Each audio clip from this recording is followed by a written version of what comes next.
Hello friends, how are you? After completing our previous chapter, I'm starting our next one, which is chemical chain, chemical reactions and catalyst. In the starting, let me discuss about the physical and chemical changes. There is a common sentence which we use in science, which is change is the law of nature. Change is the law of nature. It means that there are changes in nature. There are changes in nature. All the things which we exist in nature continuously change. Okay? Scientifically, these changes which occurs in nature in our daily life grouped into two categories. One is called physical change, one is called chemical change. One is called physical and while other is called chemical change. Now let us discuss about it. Physical change, that means change in physical properties. Chemical change, that means change in chemical properties. Broadly, if I'm taking some considering about it, then I can say if physical properties are changed, then physical change. If chemical properties are changed, chemical change. For example, that is a pencil. If I cut it into two parts, both parts will remain pencil, but the size is changed. Size is a physical property. Okay, but if I burnt it, then it convert into carbon dioxide, and some part remain as a shoot. That carbon dioxide or the remaining part is equal to that pencil? No, because that was chemical change. Okay, now let me detail studied about it. Physical change, those changes in which the physical properties of substance are changed. The physical properties of substance are changed, but chemical properties remain same. But the chemical properties remain same are called physical changes. Are called physical changes. That means here the properties, physical properties are changed, but the chemical properties remain same. These changes are reversible and temporary. These changes are reversible and temporary because if the factor which caused the change is removed, causing the change or cause the change is removed, then the substance regain its original state. For example, ice, water, vapor. Water, normally we find that H2O in the liquid form, which is called water. When I freezed it, that means lowering the temperature, then it's convert into ice. When I remove this factor, that means if I allow the ice to comes at room temperature, it is 25 degrees Celsius, then it comes back into the liquid state. So the change of water into ice was temporary. If that was permanent, then the ice will not come into the water, that means liquid condition, but that was temporary and reversible. That convert into that and that again into that. Okay, how can convert into that? When I remove that factor, that is temperature, lowering temperature, that factor I remove, this convert into that means normal state again. Okay, hence in these changes the substance does not lose its identity. The substance does not lose their identity. Water, ice, vapor, I'm considering this example. Here it is H2O, that is also H2O, and that is also H2O, but that is solid, that is liquid, and that is gas. Is the substance here H2O, here H2O, and here H2O. If I convert to that or to that, it does not lose its identity. That means H2O does not convert into any other chemical, it remain H2O. Clear? So in these changes the substance does not lose its identity. Some example which comes in the physical changes are dissolution, that means dissolution of any substance into a liquid, evaporation, that one, mixing, if we mix two things, but should be there should not be chemical reaction, okay, just mixing, that means for example I mix sugar in the water, that come in the category of physical changes. Now let me move to the second one is chemical changes. As we discussed chemical changes, that means those changes in which the chemical properties of substance are changed and new substance or substances are formed, called chemical changes. Got it? These changes are irreversible and permanent because the substance or substances loses their identity. The substance which is going in chemical change will lose its identity. For example, turning of milk into curd. Know that milk is sweet but curd is sour. The milk loses its identity, that then it convert into curd. The identity of milk, which is sweetness, for example, that is due to lactose sugar, which converted into lactic acid, that means substance lose their identity, okay.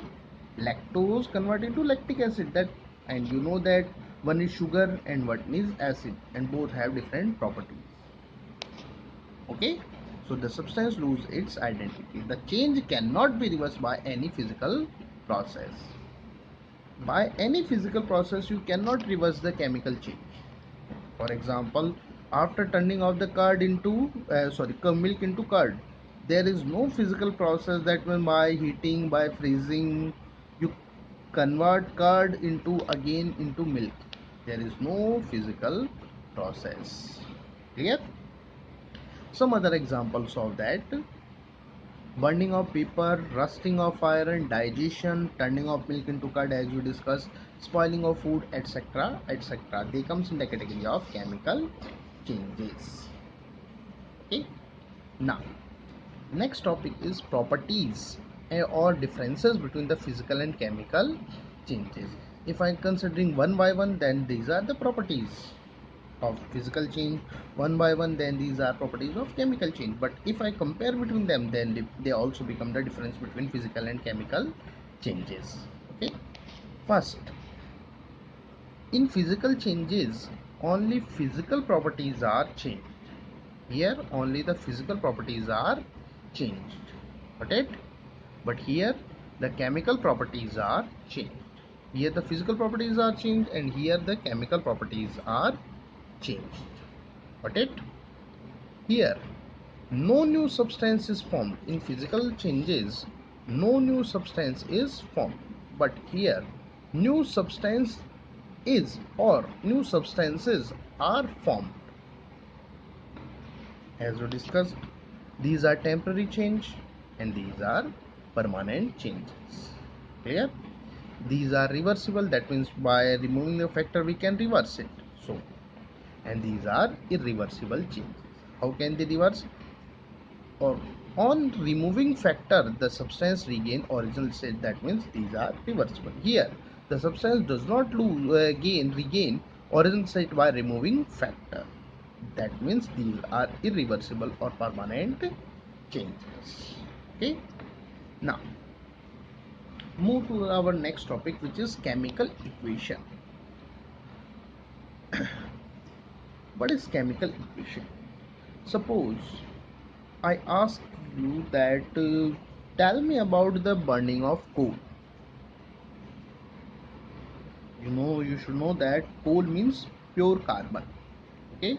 So you will give me answer that carbon and let one more thing, let me clear you. Burning, that means reaction with oxygen, the complete oxidation is known as burning, which release energy. Okay, so you can give me answer that carbon react with oxygen and convert into carbon dioxide and water, as we carbon dioxide, sorry, convert into carbon dioxide. Here, one more way to give you answer, you can also write or tell me that C, which is indicating carbon or coal, plus O2, which is indicating oxygen, and that is formed CO2, which is indicating carbon dioxide. So there is two ways. You can tell me that carbon react with the oxygen make carbon dioxide, or you can tell me that carbon plus oxygen equals to carbon dioxide. Out of these two, which one is easier? Second one. Why? Because it this this type of notation also giving the information in short way. Okay, that is chemical equation. If I'm taking right, if we consider an definition, then we can say that the shorthand notation of a chemical reaction, that is a shorthand notation, we are writing in a short way of a chemical reaction in the terms of in the terms of molecular formula and symbols of reactant and product is called chemical equation.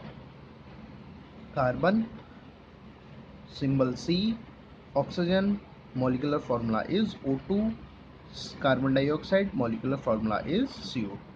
So either molecular formula or either symbol. Clear? So but here the both are saying that the molecular formula or symbol of reactant and product. The shorthand notation of a chemical reaction in the terms of molecular formula and symbol of reactant and product is called chemical equation. Now the two terms, one is reactant and one is product. The initial substances which takes part in chemical reaction are called reactant, and the formed compound are known as product. Here these are taking part, so these are reactant, and this is formed, so that is product. Okay, now there is a very important point, which is balanced. What do you mean by balanced chemical equation, and why a chemical equation is necessary to be balanced? To discussing about it, I am taking the example because without example we cannot understand it.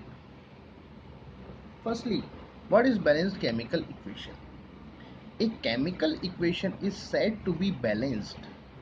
A chemical equation is said to be balanced when the number of atoms of each element are equal in both reactant and product side. Such reactions are called balanced chemical equation. Here these are, that is unbalanced and that is balanced. Let me discuss how it is balanced, unbalanced, and why it is balanced. Hydrogen atoms 2 in product side 2, oxygen atom 2, but here 1.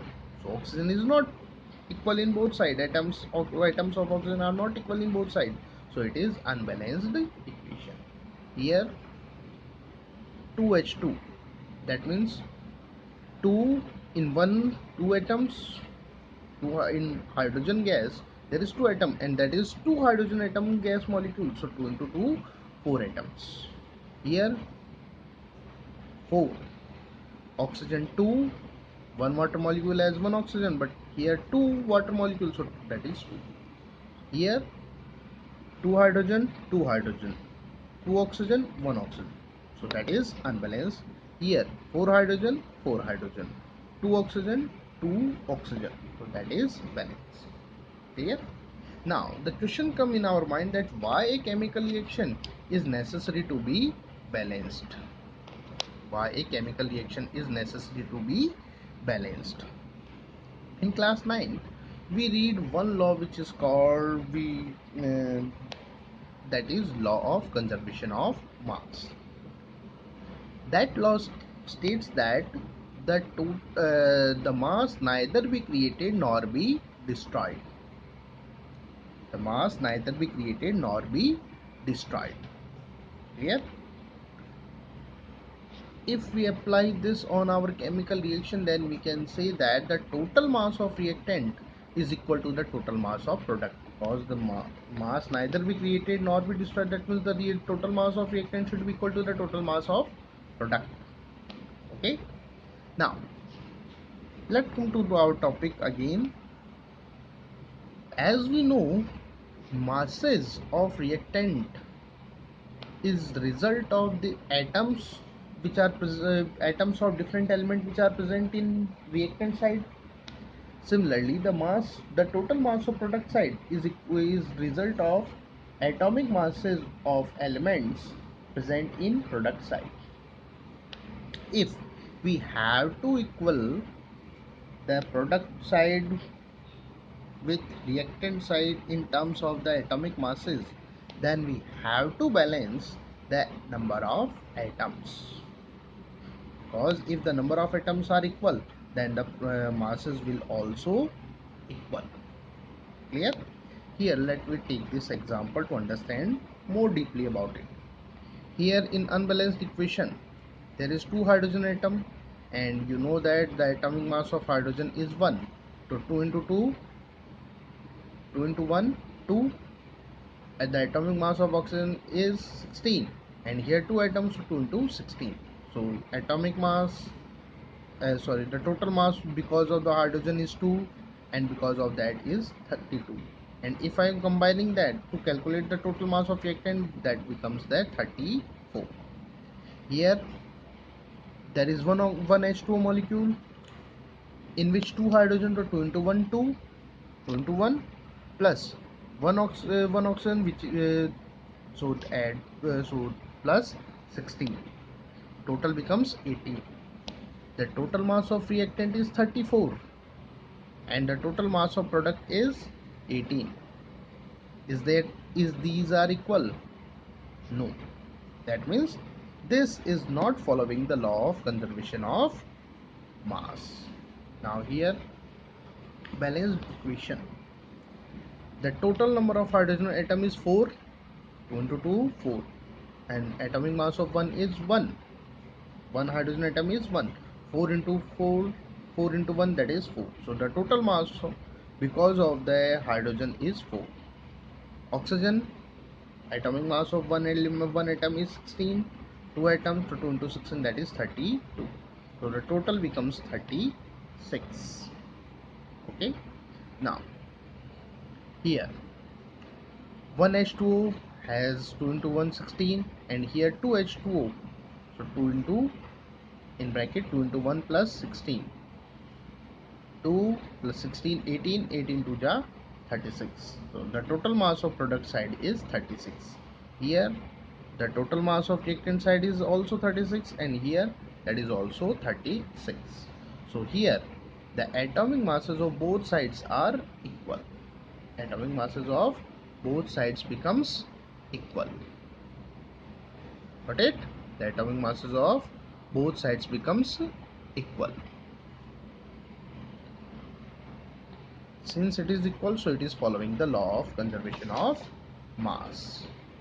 So we can say, to follow the law of conservation of mass, we have to balance the number of atoms of each element. Clear? Now, steps of writing and balancing chemical equation. There is some steps to write a chemical equation and to balance a chemical equation. First, reactant are written in LHS while the product in RHS. An arrow which is directed toward the product is placed between them. Reactant, these are reactant, LHS left hand side, product in RHS, and an arrow which is directed toward the product side is placed between them. Second, if the number of reactant and products are more than 1, then plus sign is used between them. If they are more than 1, here like that, there are 2 reactants, okay, so plus sign is placed between them. If there is 2 products, then we also place the plus and write the other product. Third, a chemical equation should be balanced. Chemical equation should be balanced. As we discussed, why should it is balanced? We discussed it. If it is not, then balanced by hit and trial method. Balanced by hit and trial method. In this method, whole number are used to balance an equation. The total number is used to balance the chemical equation like 2, 3, 4, 5, 6 as per the requirement. To balance chemical equation, firstly balance the atom other than oxygen and hydrogen, and finally the oxygen and hydrogen. But let me clear you, this is arbitrary rule, that means it depend on us that we follow in this way, or we can choose any atom, any element to balance firstly. Okay, like that is a reaction C3H8, which is called propane gas, react with oxygen, and as we discussed, converting into carbon dioxide and water, so it is called burning. So burning of propane, this is the reaction, is burning of propane. Now C3H8 plus O2 equals to CO2 plus H2. This is our equation, that is burning of propane. Is it balanced? 3 carbon 1, so it is unbalanced. Clear? Now as if we consider this rule, it depends on us. If I am considering here the rule and that side same reaction, I am balanced but not following this rule, so it depend on us. Well, first I am balancing carbon other than oxygen and hydrogen. C3H8O2 equals to CO2. These black pen return numbers are the whole numbers which I am using to balance it. Okay, so that was our reaction. C3H8O2 plus CO2 plus H2O. Here the carbon atom is 3, here the carbon atom is 1. So to balanced, I place 3 before the CO2. Let me clear you one thing, that to balance a chemical equation, we do not cause any change in chemical composition. I cannot place 3 here, because if I'm placing 3 here, then there is a change in balance, a change in chemical nature, chemical product. We cannot cause any change in the chemical composition. We have to balanced by increasing the number of reactant or product, but cannot cause any change in their chemical composition. Let me clear. Okay, that's why 3 is placed here.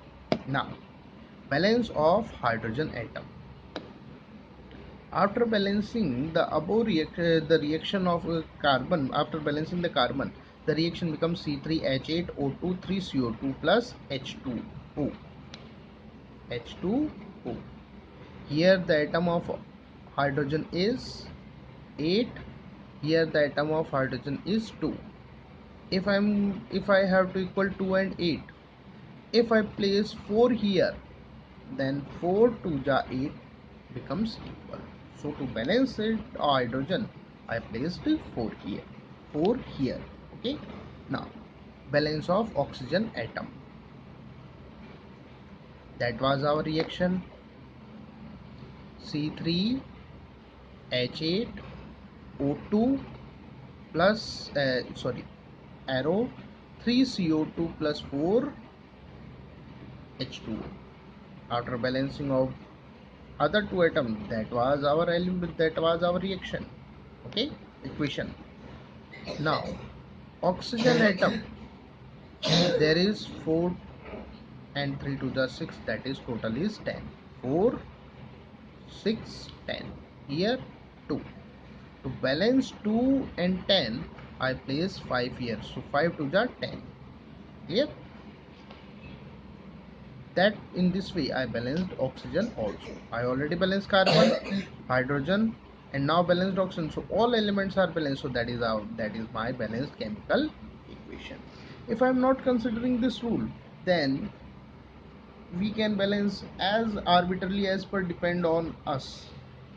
Normally we should try to balance those elements which have more number of atoms. Like here I try to balance the first hydrogen because there is most number of atoms are hydrogen. This is the framework to show you that we do not cause any change inside it. We have to just place number before that, like this.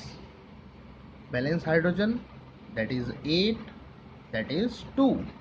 So becomes equal 4 and 8. I place 4 here because 4 to the 8 becomes equal 8. After that I select carbon. There is 3 carbon here, 1. To balance it I placed 3 here. And after that final element, that is oxygen, that is 4, 3 to the 6, 10. Here that was 2, so I place 5, because if I place 5 here then it also becomes 10. So in this way we can also do it. It depends on us that which method we can use. Okay, the remaining steps we will discuss in next class. Thank you, hope you like it.